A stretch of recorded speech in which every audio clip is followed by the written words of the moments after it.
Hey everybody, this is Grace. This video, I'm going to talk about something that has me unbelievably triggered. And it is, I've mentioned this, that I was never much on watching TV my whole life, basically. I was more into computers, things like that, you know, around age 18 or so, and I'm 60.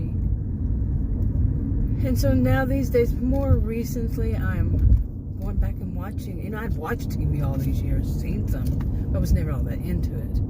And now I'm going back and saying, oh, let me watch this whole series, you know, doing that thing whenever I have the time. And there's one of them I had tried to watch before, I don't know when. And I said, nah, I mean, maybe one kind of, sort of, one episode, maybe. Anyway, I just recently started watching it again, trying again from season 1, episode 1. And I got so triggered by one of the characters. He looks like somebody who stalked me. And the show is called Scandal. And I didn't know that it was about what it was about, really. So, but, you know, shows about political stuff and all that, they were never really my thing. But this, oh my goodness. And this time I'm in the, right now I think I'm about to be, or maybe I am in the 4th season. But anyway, okay, that's a lot of information there. But basically that's kind of like a little bit of the background. But it has me triggered because I have been stalked by more than one person. You have to wonder, what is it about me? I still wonder how in the world I got stalked by more than one person and why. I mean, my whole life, when I hear people say, oh, this, that, like, really? Do you have a clue? You know? But I want to do that nervous laughter thing because it does have me triggered, because Huck, the character Huck, I believe I got that right, I'm not good with names, his whole the whole of that character pretty much reminds me of the guy who stalked me, the main one. I can't even say main one, but I'm going to say main one on this. It was 4.5 years, and then 6 months later found out that he was no longer on this planet. And I put a stop to him. Well, I put a stop to him in 4.5 years. Bothered me, and then I saw his obit in the Dallas Morning News about 6 months later, and it was something to do with a heart. So I didn't even know the guy had one. That's sarcasm, but it was pretty bad. Okay, now I went and got gas, but I want to express something about all of this, and I'm not sure how to, and that's part of the problem all around. And it is that these people, this guy was a really bad guy. Okay, this talked to me. He was a really, really bad guy. He had spent his about half of his life, is what he told me. When he died, he was probably just turned 45 maybe. But he spent half of his life in prison. Now, you don't spend half of your life in prison for being a good person. And he started off in juvie, so he had probably had conduct disorder. I think it's called conduct disorder. I don't know what it was called then. When he was young, I think he was a total psychopath. And, oh man, he was a really bad guy. But because of some of the ways that these the abusive people will tear a person down, it is as though, it's a really freaky feeling, as though I don't even have a right to say that. Yes, of course I have a right to say this guy was I truly believe, psychopath. And that he was a really bad guy. Just this thing of saying he's a really bad guy. Like, you don't have the right to say that. No, you just don't have the right to say that.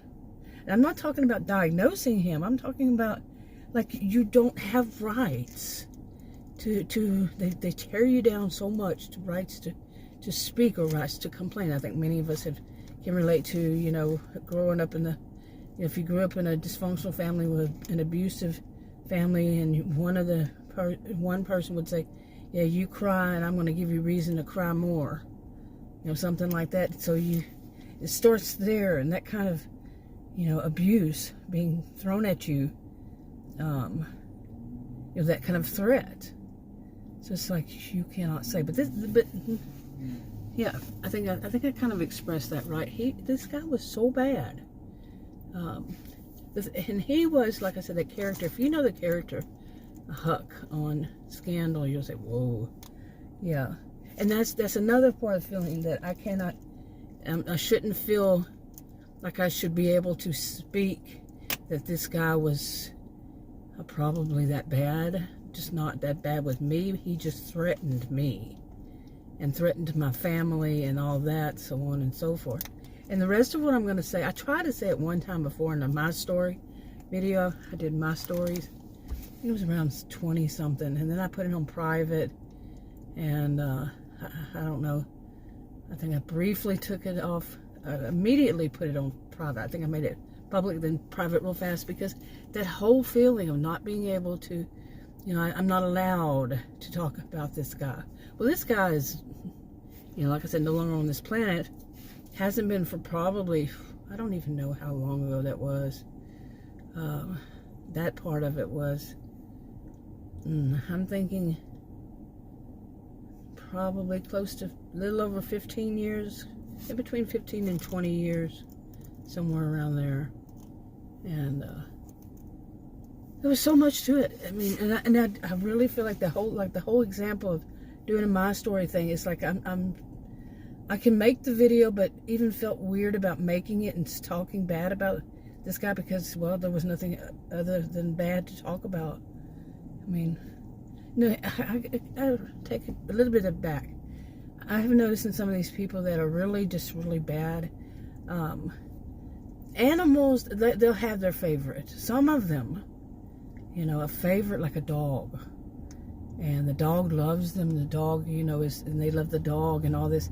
So it's like that's a little ounce of their personality that's not bad. Or they might do that to, some certain people. But overall, they're just bad, yeah. Okay. It's a little bit later, but yeah, that whole feeling, let me see if I can go back to that. It's something that's so hard to express. Having been basically from that guy tortured. I'm not talking physically, but mentally, emotionally, psychologically, however, cognitive, however you want to put it, every which way he would torture me and threaten to harm my family. Okay, so, and I went through so many things like, it's my cross to bear, or, I mean, it was like it was so dramatic. I'm like this really, overall plain person.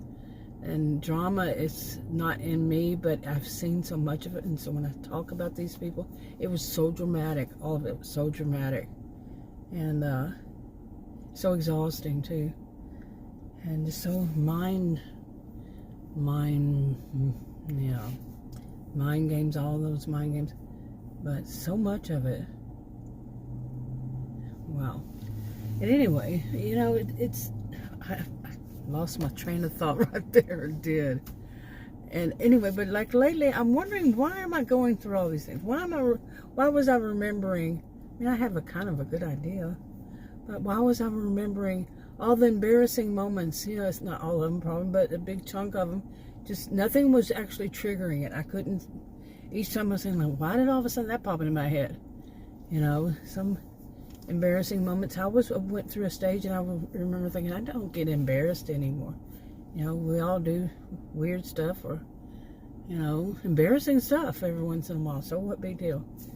But anyway, that came back, and then the triggered by this or triggered by that to old memories. And then this is one I'm fairly certain is because, for watching that show for one, but also because it's something I haven't really mentally, I haven't gone through it and just sorted it all out in my mind and moved on. It was a long time ago, so I have to a big degree, but there's probably something still in there. Or it could just be that watching that Scandal series, I haven't watched all of it, like I said, and seeing the guy that looks like him, and that they did a really good job on his character. What's her name? Shonda Rhimes that wrote it, I think. And I like her series. At least what I've seen. I can't remember the names of them. I'm not good with names at all in any way. But yeah, she did a really good job on his. But that guy, like I said earlier, I think, or did I? That they were saying he's schizophrenic. I'm like, really? Is that what it would be? I guess mixed with all of it, yeah. Just one really mixed up dude, really bad. But there's so much to this that I've been thinking about since I've been watching it. And I'm putting myself through it to just continue to watch it and maybe get it all sorted out and moved on. And it doesn't really seem to bother me. So I'm thinking this was just a trigger. But anyway, I'm going to try to do some work again. I had paused there to try to see what I could get, and it gave me one going to an apartment and far away for a little, let's see. Okay, so much for that. I checked it out. Got a bad offer, really bad offer, and then I thought I'd reset my whole phone, and as I was doing that, I saw raindrops. It's like, okay. No, I'm not gonna deliver in the rain. And so I went in the store, got us some. It's kind of scary in that store, to tell you the truth. There was a whole bunch of people, and where I walked in and walked up to something, I was going to get us some sausage dogs, and I'm by myself. And these two guys like acting really tough, kind of young. I don't think they were teenagers. I think they were maybe. I think they were young 20s. Just acting really tough, like street gang or something. I don't know, not really gang. I just think they were acting like tough guys. And I just kept walking like they thought I was going to stop for them. I've never been afraid of people. And you know what? That's not good. So, but that segues back into this. But this guy, I was never really scared of him, like you would think. I mean, in person, I can't, I really can't describe it. But I think I may have mentioned that one. The memory after all this time might be a little vague, but I remember being at a fishing barge with him, and this was so much this story. And I was wearing his jacket. This may have been the part where, before he started stalking me, he hid a lot of who he was, in other words, which is nothing unusual. But I was wearing his jacket because it was real cold or something. He told me one of his jackets had changed or something, whatever. And it was big on me and everything. But anyway, and he started singing "It's a Man's World" to me to try to tick me off. We're standing behind, I had a minivan then, I think. And he started singing that to intentionally tick me off. And I remember I got right up to his face and I looked at his face. I wasn't afraid of him physically for some reason. And I said, "Don't you ever sing me that song." And I looked at his face, and then his eyes dilated. And that's when I backed off, and I remember taking that jacket and ripping it off myself, kind of like, and just taking it really forcefully off of myself. And I threw it on the ground and walked off, and he just stood there laughing at me. And it so much reminds me of this guy Huck on this show. Seriously. And he just, the guy, my actual stalker, he just laughed. He thought it was hilarious. Anything he did that he got a reaction out of me, he just would think that it was hilarious. And he was just a total psycho. And he did so many things intentionally just to try to show dominance when, But, I've been thinking about bits and pieces of it. Like, eventually, like I said, he threatened me, my whole family, all this stuff. Eventually, I left. I was in this area. I was here. And I left to go and stay Okay, I went back to my old hometown, okay, and stayed with my family of origin. And I guess in a way I could say I really didn't think about that. Yeah, he wouldn't try to bother me there. I don't think anybody would try to bother me there. Honestly, I've already mentioned before in videos, I grew up kind of tough. That's really the roughest, toughest town in Texas. Okay, seriously. And I mentioned that my toys, or as growing up, were at one point they were a sawed-off shotgun and a machete. And I'm not joking, but that whole feeling that I've mentioned of you don't have a right to say things is there too. Like, I don't have the right to say that, and instead I should try to make it look cleaner than. And it was, in a way, clean. It wasn't like scary like you might think, like you see on some hick movie or something. It wasn't really all that like that. But at the same time, the fact that I had those, you see, that tells a different story of neglect. It was a story of parental neglect, that they would let me have those as toys. I had 4 siblings. I have no idea what they used as toys. You know, it was rough, yet it wasn't. See, when you grow up in something like that, it's like, eh. Yeah, but other people were they're just shocked. Whoa, wow. But there's that feeling, that underlying feeling all the time. I shouldn't even be able to say that. I have no right to talk about my life and what I went through and the truth of the matter. You see, and that isn't even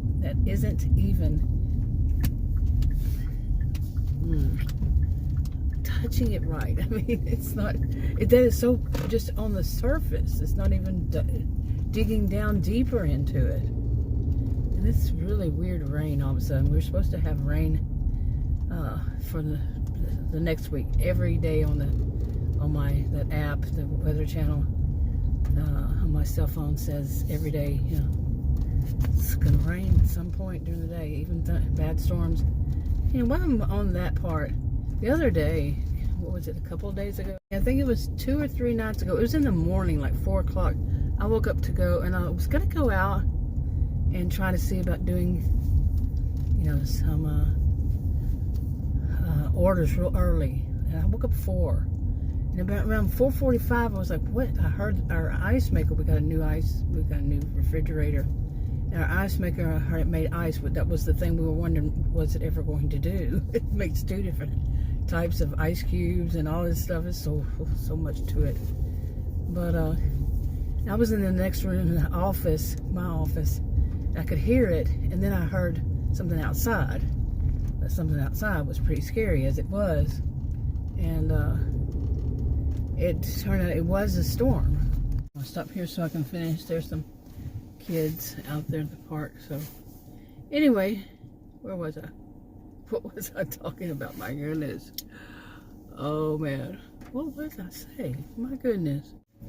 Okay, yeah. It was about, I was talking about this with the night, that night. I think it was 2 days ago.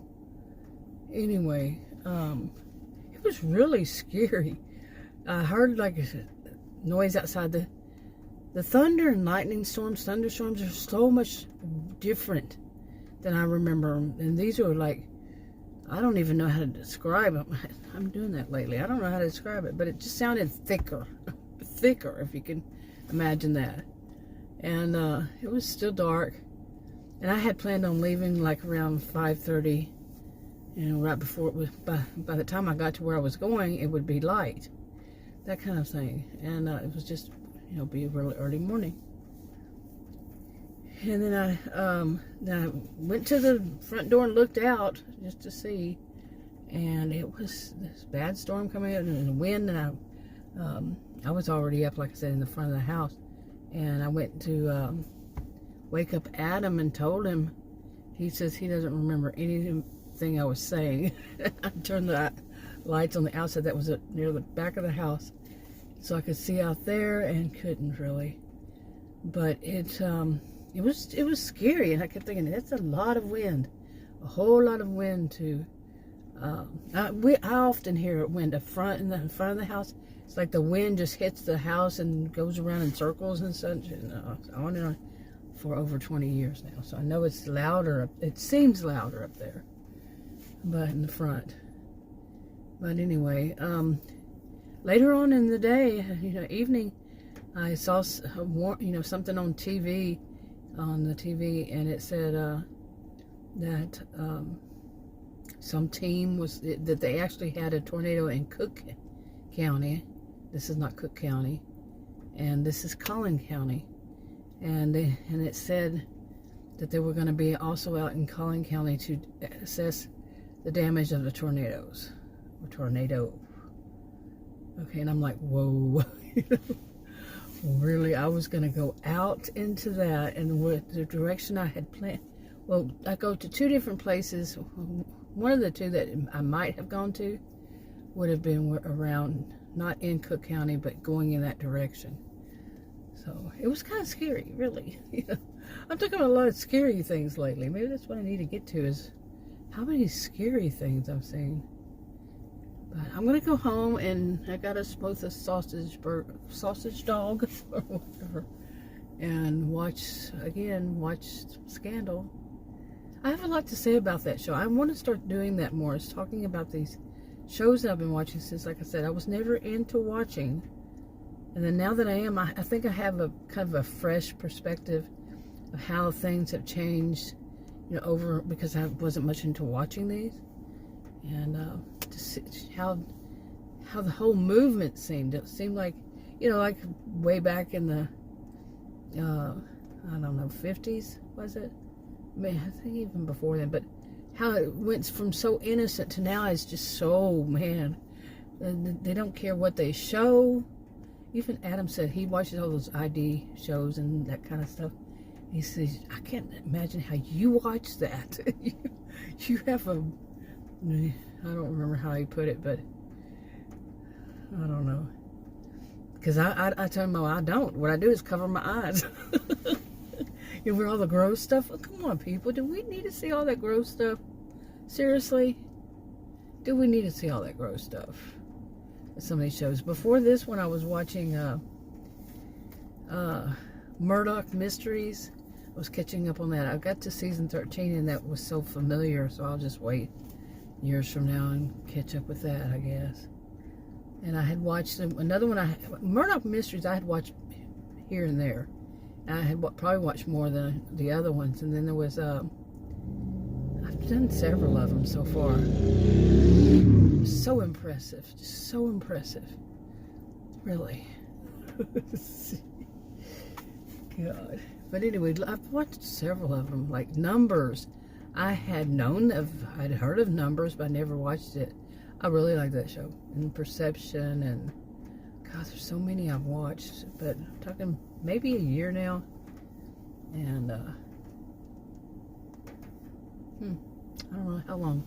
Probably longer than that, really. Anyway, wrapping up. Talk to you on that video. Bye.